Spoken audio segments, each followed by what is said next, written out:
Dear students, मैं Suresh Chandra Sharma, assistant professor political science. आज हम प्लेटो के साम्यवाद पर चर्चा करते हैं। प्लेटो ने न्याय के सिद्धांत के आधार पर जिस आदर्श राज्य की परिकल्पना की थी, उस आदर्श राज्य को आदर्श स्थिति में रखने के लिए साम्यवाद बहुत ही महत्वपूर्ण तत्व है। प्लेटो ने शिक्षा और साम्यवाद के आधार पर ही या इन दोनों चीज़ों से ही एक ऐसी व्यवस्था कायम करने का प्रयास किया है जो कि एक आदर्श स्थिति उत्पन्न करती हो। मित्रों, शिक्षा के माध्यम से प्लेटो अपने संरक्षक वर्ग का मानसिक और शारीरिक विकास करता है। उसके अंदर सारे नैतिक भौतिक सारे गुण उत्पन्न कर देता है। परंतु प्लेटो यह मानता था कि व्यक्ति चाहे मानसिक रूप से कितना भी उच्च स्तर का हो, परंतु यदि परिस्थितियां या वातावरण दूषित मिल जाए तो उसकी सारी नैतिकता धरी की धरी रह जाती है। इसलिए प्लेटो ने अपने आदर्श राज्य को बनाए रखने के लिए साम्यवाद की व्यवस्था की। मित्रों, प्लेटो का साम्यवाद आधुनिक साम्यवाद से भिन्न है, क्योंकि आधुनिक साम्यवाद का जो उद्देश्य है वो है आर्थिक विषमता को दूर करना, जबकि प्लेटो के साम्यवाद का जो उद्देश्य है वह है अपने संरक्षक वर्ग को नैतिक बनाए रखना, अर्थात अपने संरक्षक वर्ग को इस योग्य बनाए रखना, उसे दूषण प्रदूषण से दूर रखना कि वो राज्य का सर्वोत्तम विकास कर सके। अब हम देखते हैं कि प्लेटो का साम्यवाद जो है वो केवल संरक्षक वर्ग पर ही लागू होता है, उत्पादक वर्ग पर नहीं। ऐसा क्यों? क्योंकि प्लेटो का मानना था कि उत्पादक वर्ग जो है वो तो पैदा ही इच्छा से होता है, अर्थात जिन व्यक्तियों में इच्छा की प्रधानता होगी वो उत्पादक वर्ग में होंगे। अब यदि इच्छा या अभिलाषा या वासना की जहाँ पे प्रबलता होगी, यदि उन्हें साम्यवादी व्यवस्था में ढाल दिया जाए तो सिस्टम खराब हो जाएगा। इसलिए प्लेटो ने उत्पादक वर्ग के लिए साम्यवाद की व्यवस्था ना करके केवल और केवल संरक्षक वर्ग के लिए साम्यवाद की व्यवस्था की है। दूसरी चीज हम देखते हैं कि प्लेटो ने दो प्रकार के साम्यवाद की व्यवस्था की है, एक संपत्ति का साम्यवाद और दूसरा है परिवार विषयक साम्यवाद। मित्रों, ऐसा नहीं है कि प्लेटो साम्यवाद विचार का उत्पादन करता हो, मतलब ऐसा नहीं है कि प्लेटो से ही साम्यवाद का विचार आया हो। तत्कालीन यूनान में साम्यवाद की जो विचारधारा है वो हमें कई जगह देखने को मिलती है। जैसे स्पार्टा में सार्वजनिक भोजनालय थे, सार्वजनिक विश्राम गृह थे, स्त्रियां पूर्णतः सार्वजनिक थीं। 7 साल की एज में बच्चे को राज्य के लिए सुपुर्द कर दिया जाता था। इस प्रकार हम स्पार्टा में साम्यवाद देखते हैं। वहीं यूनान का एक नगर राज्य था क्रीट। क्रीट में सहकारी खेती होती थी, मतलब एक खेत होता था जिस पर सभी लोग काम करते थे। उन खेतों से टैक्स राज्य के लिए दिया जाता था और बची हुई पूरी फसल को सभी लोग इक्वल बांट लेते थे। तो इस प्रकार हमें प्लेटो से पूर्व भी यूनान में साम्यवाद के बिखरे हुए दर्शन हो जाते हैं। यूरिपाइड ने भी प्लेटो के रिपब्लिक की रचना से पूर्व ही स्त्रियों के साम्यवाद के सिद्धांत को सामने रखा था। अतः इस प्रकार हम कह सकते हैं कि प्लेटो ने यूनान में बिखरे हुए साम्यवाद को समेट करके एक व्यवस्थित रूप में प्रस्तुत किया और एक आदर्श राज्य के एक मजबूत पिलर के रूप में उसने अपने साम्यवादी विचार का प्रतिपादन किया। अब हम बात करते हैं प्लेटो के साम्यवाद की सिद्धांत की। पहले ही बता चुके हैं हम कि प्लेटो ने दो प्रकार के साम्यवाद की व्यवस्था की है। नंबर 1 संपत्ति का साम्यवाद और नंबर 2 परिवार का साम्यवाद। अब हम सबसे पहले चर्चा करते हैं संपत्ति संबंधी साम्यवाद। संपत्ति एक ऐसी चीज है कि यह जितनी भी मिले उतनी कम लगती है। प्लेटो इस विचार से पूर्णतः परिचित थे कि संपत्ति से कभी भी व्यक्ति का जी नहीं बढ़ता। उनका मानना था कि यदि आर्थिक शक्ति और राजनीतिक शक्ति यदि एक व्यक्ति के हाथ में होंगी तो वो व्यक्ति भ्रष्टाचारी हुए बिना मानेगा नहीं, जैसा हमको आज के परिप्रेक्ष्य में दिखाई देता है। आज हम देखते हैं कि 95% लोग जिनके हाथ में राजनीतिक शक्ति है उनका आर्थिक विकास 100% होगा। 90% लोग ऐसे हैं जिनके हाथ में यदि राजनीतिक शक्ति आ गई तो उनका आर्थिक विकास निश्चित होगा, त्वरित गति से होगा और बहुत ज़्यादा होगा। इसका मतलब क्या हुआ? पद का दुरुपयोग। प्लेटो इस बात से परिचित थे, इसलिए उन्होंने आर्थिक शक्ति और राजनीतिक शक्ति दोनों को अलग अलग कर दिया। प्लेटो का मानना है कि संरक्षक वर्ग को संपत्ति से दूर रहना चाहिए।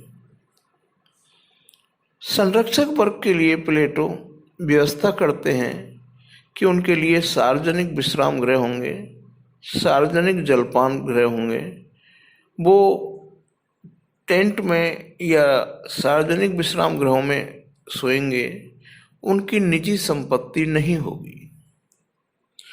कोई भी उनका व्यक्तिगत घर नहीं होगा और कोई भी गोदाम ऐसा नहीं होगा जो उनके लिए खुला हुआ ना हो। तो इस प्रकार प्लेटो संरक्षक वर्ग के लिए संपत्ति के साम्यवाद की व्यवस्था करते हैं, परंतु प्लेटो उत्पादक वर्ग के लिए संपत्ति रखने की खुली छूट देते हैं।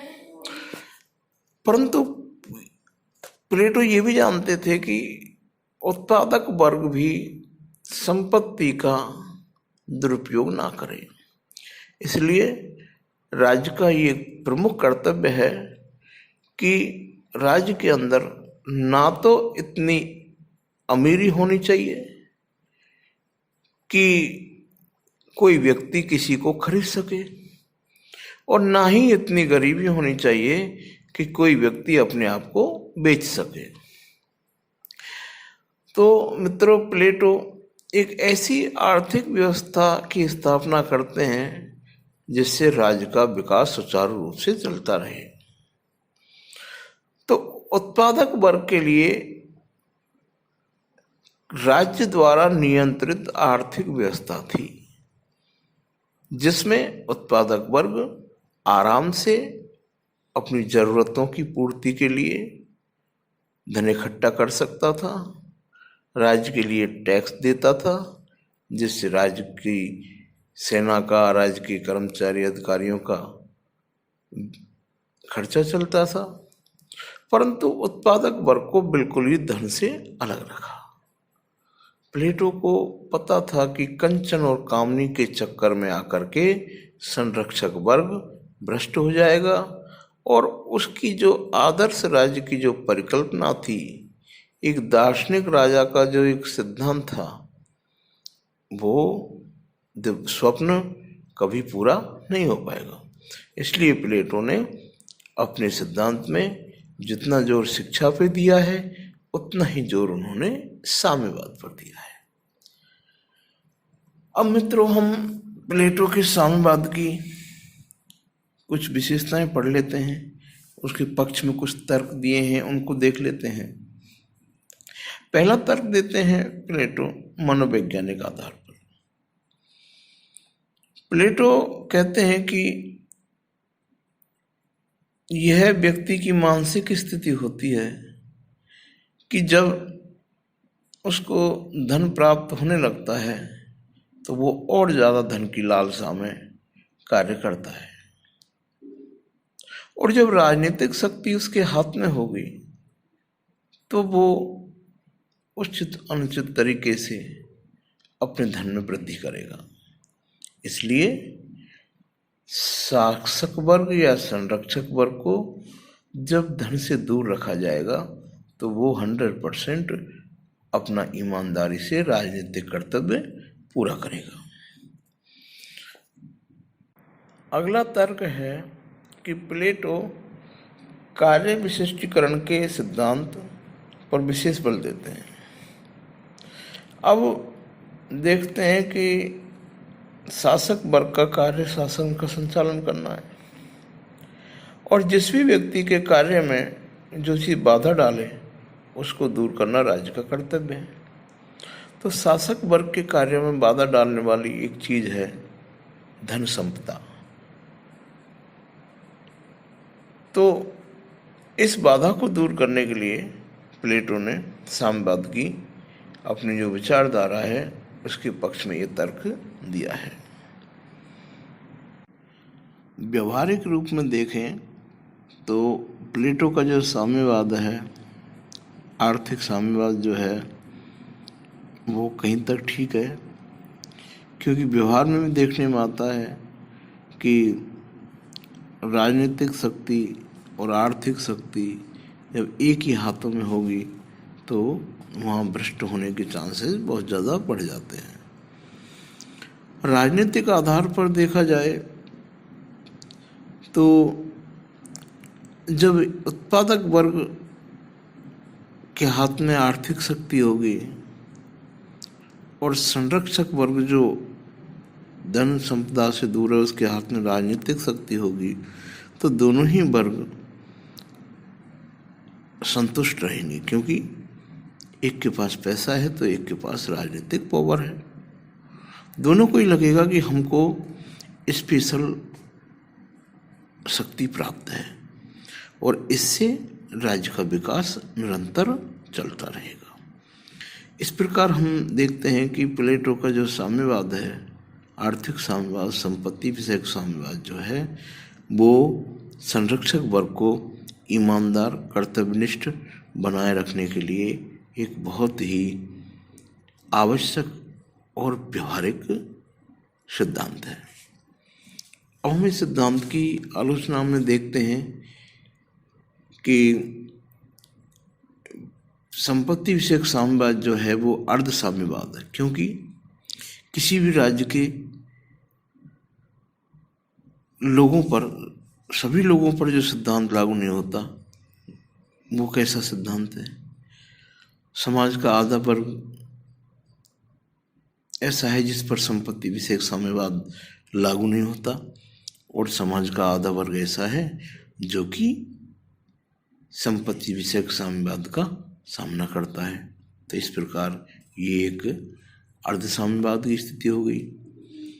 दूसरी आलोचना हम देखते हैं कि ये एक अव्यवहारिक और नकारात्मक सिद्धांत है। अव्यवहारिक इसलिए है कि कोई भी व्यक्ति जब काम करता है तो उसके लिए मोटिवेशन तब मिलता है जब उसको उसके बदले में कुछ आउटपुट मिलता हो। अब प्लेटो कहता है कि संरक्षक वर्ग को कुछ नहीं चाहिए। संरक्षक वर्ग केवल और केवल अपने राज्य कार्य के जो कर्तव्य हैं उनको संचालन करेगा, उनको संपन्न करेगा और बदले में उन्हें कुछ नहीं चाहिए। माना कि 2-4-6 आदमी इस प्रकार की त्याग की भावना से काम कर सकते हैं, परंतु एक संरक्षक वर्ग का एक बड़ा वर्ग जो सैनिक हैं, कर्मचारी हैं, अधिकारी हैं, इन सबको यदि इस स्थिति में रखा जाए तो मैं समझता हूँ ये एक अव्यवहारिक बात होगी। दूसरी बात, नकारात्मकता। इस सिद्धांत में नकारात्मकता है कि धन को इतनी हीन वस्तु समझा है प्लेटो ने कि उसके आते ही सब कुछ खराब हो जाएगा। ऐसा भी नहीं है। धन जो है हमारे हिंदुस्तानी कल्चर के अकॉर्डिंग तो धर्म, अर्थ, काम, मोक्ष, ये पुरुषार्थ है। धन भ्रष्ट करने की वस्तु ही नहीं है, धन मोक्ष प्राप्ति की एक सीढ़ी भी है, परंतु प्लेटो ने इसका नकारात्मक अर्थ लिया है। अगली आलोचना हम देखते हैं कि संपत्ति की समस्याओं को सुलझाने में असमर्थ है। अरे जो व्यक्ति संपत्ति रखेगा ही नहीं, संरक्षक वर्ग जो संपत्ति कभी रखता ही नहीं है, जिसने संपत्ति का यूज देखा ही नहीं है, जो संपत्ति के बारे में जानता ही नहीं है, उस व्यक्ति से यदि दो उत्पादक वर्ग के संपत्ति संबंधी विवाद निपटारे के लिए नियुक्त किया जाएगा तो उनका निर्णय अनुभव युक्त निर्णय नहीं होगा। इस प्रकार हम इसकी आलोचना में ये तथ्य देख सकते हैं। इनके अलावा प्लेटो के संपत्ति विषयक साम्यवाद की आलोचना उनके प्रिय शिष्य अरस्तु ने भी की है। अरस्तु कहते हैं कि प्लेटो ने संपत्ति विषयक साम्यवाद जो है वो आध्यात्मिक बुराइयों का भौतिक निदान है, जिसके परिणाम आशानुकूल नहीं हो सकते। इसके अलावा अरस्तु कहते हैं कि प्लेटो का साम्यवाद समाज की वेदी पर व्यक्ति का बलिदान कर देता है, अर्थात समाज और राज्य के लिए व्यक्ति अपने आप को बलिदान कर देता है, क्योंकि संरक्षक वर्ग जो है वो ना संपत्ति रखेगा ना परिवार रखेगा। एक तरीके से उसने अपने आप को राज्य के लिए बलिदान कर दिया, जबकि परिवार के संचालन के लिए, उनकी खुशी के लिए संपत्ति ये एक मानवीय इच्छाएं होती हैं। इसके बाद अरस्तु कहते हैं कि साम्यवाद जीवन के सामान्य अनुभव के भी विरुद्ध है। ऐसे करके हम देखते हैं कि प्लेटो का जो संपत्ति विषयक साम्यवाद है उसमें कई सारी कमियां हैं, परंतु फिर भी प्लेटो का साम्यवाद शासक वर्ग पर एक तरीके से नियंत्रण लगाने की व्यवस्था है। आज भी कहीं ना कहीं हमें इसके लक्षण दिखाई दे जाते हैं। आज भी हम उम्मीद करते हैं कि जो राजनेता, जो शासक वर्ग है, वो यदि संपत्ति एकत्रित करने में लग जाएगा तो 100% वो करप्शन या भ्रष्टाचार से ही ये काम कर पाएगा, और जब वो ऐसा करेगा तो वो अपने राजनीतिक कर्तव्य का संचालन नहीं कर पाएगा। आज भी हम देखते हैं कि राजनेताओं से उनकी संपत्ति का ब्यौरा लिया जाता है। उनकी संपत्ति के आंकड़े होते हैं कि इन 5 सालों में इनकी संपत्ति इतनी बढ़ गई, जिसकी ज़्यादा बढ़ती है उसको ज़्यादा बड़ा भ्रष्टाचारी माना जाता है। तो ऐसे करके हम देखते हैं तो प्लेटो का संपत्ति विषयक साम्यवाद आज भी प्रासंगिक है। तो मैं समझता हूँ कि साम्यवाद की ये जो चर्चा है वो आपको ज़रूर समझ में आई होगी। Thank you.